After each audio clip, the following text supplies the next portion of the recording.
Well, good day. We're doing our Bible reading from the book of Matthew, the 14th chapter. At that time, Herod the Tetrarch heard of the fame of Jesus and said unto his servants, This is John the Baptist. He is risen from the dead, and therefore mighty works do show forth themselves in him. For Herod had laid hold on John and bound him and put him in prison for Herodias' sake, his brother Philip's wife. For John said unto him, It is not lawful for thee to have her. And when he would have put him to death, he feared the multitude, because they counted him as a prophet. But when Herod's birthday was kept, the daughter of Herodias danced before them and pleased Herod. Whereupon he promised with an oath to give her whatsoever she would ask. And she, being before instructed of her mother, said, Give me here John Baptist's head in a charger. And the king was sorry, nevertheless, for the oath's sake, and them which sat with him at meat. He commanded it to be given her.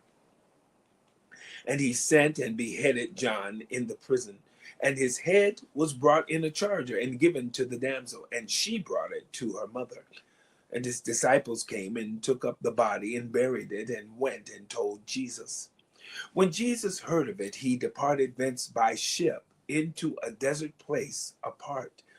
And when the people had heard thereof, they followed him on foot out of the cities. And Jesus went forth and saw a great multitude, and was moved with compassion toward them, and he healed their sick. And when it was evening, his disciples came to him, saying, This is a desert place, and the time is now past. Send the multitude away, that they may go into the villages and buy themselves victuals. But Jesus said unto them, They need not depart. Give ye them to eat. And they say unto him, We have here but 5 loaves and 2 fishes. He said, Bring them hither to me. And he commanded the multitude to sit down on the grass, and took the 5 loaves and the 2 fishes, and looking up to heaven, he blessed and brake and gave the loaves to his disciples, and the disciples to the multitude. And they did all eat and were filled.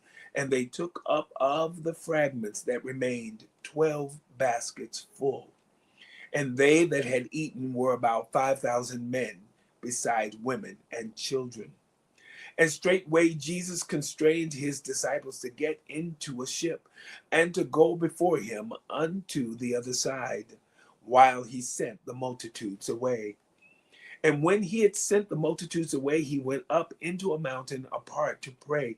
And when the evening was come, he was there alone. But the ship was now in the midst of the sea, tossed with waves, for the wind was contrary.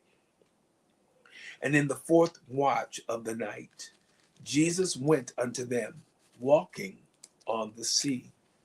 And when the disciples saw him walking on the sea, they were troubled, saying, It is a spirit, and they cried out for fear. But straightway Jesus spake unto them, saying, Be of good cheer, it is I, be not afraid. And Peter answered him and said, Lord, if it be thou, bid me come unto thee on the water. And he said, Come. And when Peter was come down out of the ship, he walked on the water to go to Jesus. But when he saw the wind boisterous, he was afraid, and beginning to sink, he cried, saying, Lord, save me. And immediately Jesus stretched forth his hand and caught him, and said unto him, O thou of little faith, wherefore didst thou doubt? And when they were come into the ship, the wind ceased. Then they that were in the ship came and worshipped him, saying, Of a truth, thou art the Son of God. And when they were gone over, they came into the land of Gennesaret. And when the men of that place had knowledge of him, they sent out into all that country round about, and brought unto him all that were diseased, and besought him that they might only touch the hem of his garment. And as many as touched were made perfectly whole. The book of Matthew, the 14th chapter. Have a magnificent, glorious day.